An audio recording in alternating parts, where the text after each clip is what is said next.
The European Union is also making efforts to secure Europe's satellite infrastructure.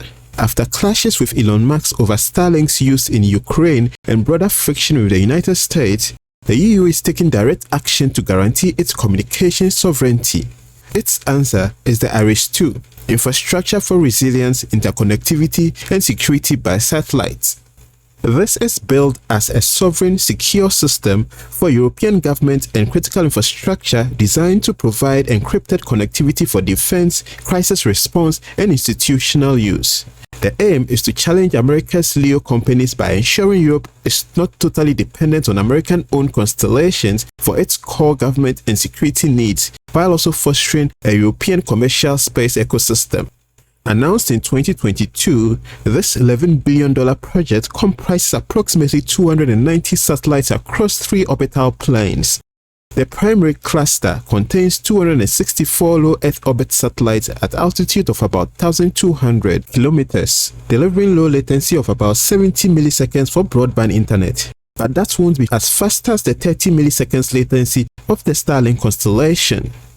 A medium Earth orbit layer with 18 satellites at 8,000 kilometers will ensure secure intergovernment communications, and a 10-satellite cluster in very low orbit between 400 to 750 kilometers will be for testing advanced technologies like quantum encryption. This constellation's approximately 290 satellites, compared to a competitor like Starlink's 10,000, operates on a significantly smaller scale, which necessitates careful bandwidth management. To meet critical needs, the project plans to allocate roughly 25% of its total network capacity exclusively for government use, including military operations and disaster response. IRIS will utilize Ka bands between 26 to 40 GHz, which include secure military Ka Gov frequencies from OneWeb.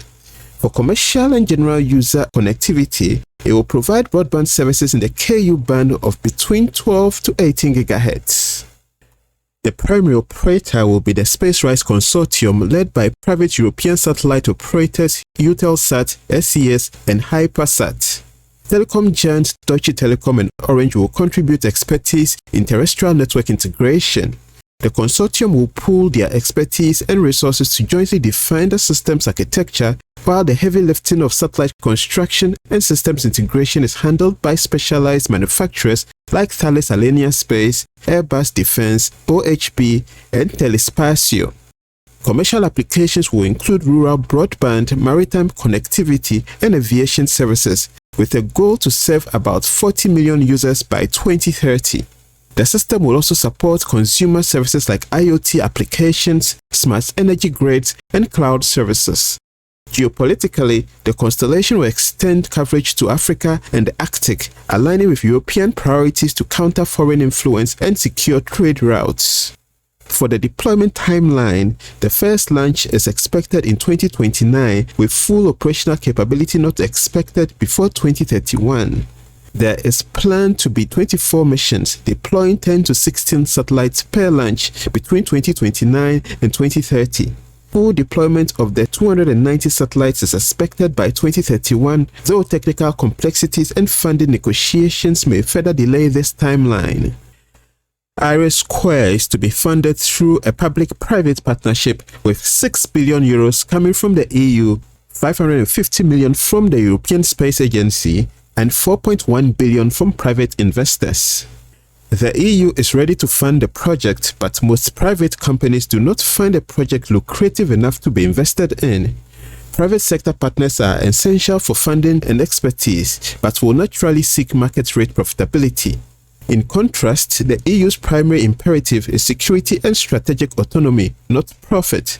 This inherent conflict between public security goals and private commercial interests make this business model inherently challenging and has significantly complicated efforts to attract the substantial private investment the project requires. Apart from competing with Starlink and Amazon's LEO, it will also compete with other European companies like Eutelsat OneWeb and O3b mPOWER for the comparatively small European market. But even before IRIS becomes operational, individual European nations are splintering the effort by pursuing their own sovereign systems. Italy, while still developing its Sicral military communication satellite, has courted Starlink for defense connectivity, though negotiations stalled in early 2025 amid political backlash. Germany has launched its SATCOM BW program. France continues to advance its Syracuse series, and the United Kingdom is pressing ahead with its Skynet system. Each nation, wary of ceding control of its critical orbital infrastructure, is now hedging against the very collective European project that was supposed to unify them. American officials and companies have also voiced strong objections to the Irish Square Initiative and the accompanying EU Space Act. Their primary criticism is that the legislation, while framed as ensuring space safety and security, functions as a protectionist industrial policy. They view the rules as non-tariff barriers designed to systematically favor European satellite manufacturers and service providers, such as by mandating the use of EU-based launchers and technologies. This stance has led to warnings from Washington that these policies risk provoking retaliatory measures, potentially escalating into a trade dispute that could fragment the space industry. The widespread deployment of low Earth orbit constellations is poised to have profound impact on European society and its economy. On one hand, these networks promise to be a powerful force for connectivity and innovation, acting as a universal data layer. In rural and remote villages in the Alpines, Arctic, and Mediterranean islands, broadband constellations will deliver high internet speed for telemedicine, online education, and digital governance services, empowering communities with access to e-commerce, digital banking, and real-time agriculture data like soil health and weather forecasts. During disasters like earthquakes or wildfires, these constellations will restore critical communications for first responders and affected communities. For the transport sector, this connectivity will be essential for improved transportation. Rail networks will leverage satellite connectivity for high-speed Wi-Fi on trains, real-time monitoring of the tracks, and signaling systems. For aircrafts, in-flight connectivity will transform air travel by providing Wi-Fi on commercial airlines, private jets, and military aircrafts, while enabling real-time data transmission for flight diagnostics and weather updates. Maritime industries will rely on satellite internet for cruise liners, navigation, crew welfare, and operational efficiency of cargo ships and fishing vessels. Scientific teams in the Arctic, Antarctic, or rainforest will use the improved satellite connectivity to transmit ecological data and coordinate expeditions. Adventure tourists and explorers will stay connected in national parks or mountainous regions, while wildlife conservationists will be able to better track endangered species using GPS collars and camera straps that relay real-time video. For the economy, this connectivity will be an essential backbone for remote industries. Enterprises will connect remote mining sites, oil fields, and construction projects to headquarters for logistics and safety, while IoT applications will enable predictive maintenance of machinery in isolated locations. Offshore oil rigs and wind farms will use real-time data to monitor equipment and ensure safety. The satellite communications industry is quickly merging with the mobile telecom sector, enabling hybrid 5G LEO networks that are accelerating IoT adoption, edge computing, and AI-driven analytics.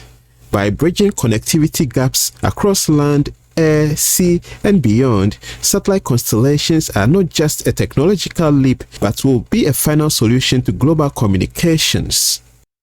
The United States has established a commanding lead, particularly in satellite and rocket launches. In 2024, US firms were responsible for building a remarkable 83% of all commercial satellites launched globally and captured 69% of global satellite manufacturing revenue. The launch sector shows similar dominance, with US providers, primarily SpaceX, accounting for 65% of all global launch revenue. If dominated by foreign commercial giants like SpaceX Starlink, Europe could face a loss of technological sovereignty, with its critical infrastructure and data flows dependent on non-EU systems. There is also a risk that purely commercial models will crowd out European new space companies, potentially deepening the dependence on foreign space services. Satellite constellations have become critical infrastructure for both civilian and military operations, raising significant security concerns. They are also becoming tools of geopolitical influence, with the US and China vying for dominance.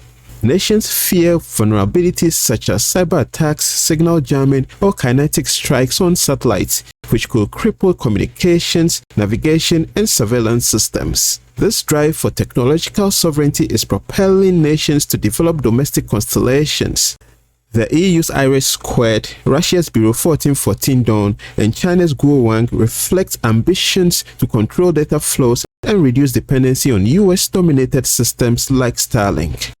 Market access is increasingly politicized. Countries may block foreign constellations with regulatory barriers over security fears, such as concerns that global satellites could enable surveillance or foreign data control. Militarization is also further complicating efforts. Countries are investing heavily in constellations to ensure secure, resilient networks. Sustainable solutions like active debris removal and shared spectrum protocols require unprecedented international cooperation, but geopolitical rivalries and sovereignty claims will hinder progress. But there is a bit of hope. It is in the interest of all players to have their satellites safe so they may find a way to tolerate each other, creating a new equilibrium.